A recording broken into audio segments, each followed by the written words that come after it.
ابراہیم قریشی احمد آباد سے ہیں۔ انہوں نے پوچھا ہے کہ نماز کے اندر دعا اور درود سے پہلے اگر امام صاحب سلام پھیر لیتے ہیں تو کیا کرنا چاہیے؟ انہیں نماز کے قاعدہ آخرہ کے اندر درود شریف تشہد پورا ہونے کے بعد درود شریف مکمل مقتدی نہیں کر پاتا اور دعا بھی مکمل نہیں کر پاتا، صرف التحیات پڑھتا اور امام صاحب سلام پھیر دیتے ہیں اور درود شریف آدھی رہ جاتی ہے یا دعا شروع نہیں ہو پاتی، تو اس صورت میں مقتدیوں کو امام کے ساتھ سلام پھیر دینا چاہیے۔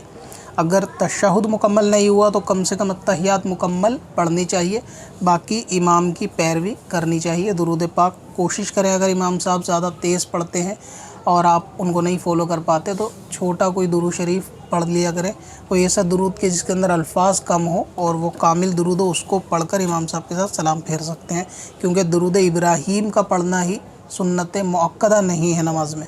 اب اپنی قضا عمری نمازوں کا حساب لگانا ہوا اور بھی آسان۔ وزٹ کریں qazakalculator.smswarsi.com پر اور اس کیلکولیٹر سے اپنی تمام قضا نمازوں کا حساب منٹوں میں کریں اور ڈاؤن لوڈ بھی کریں۔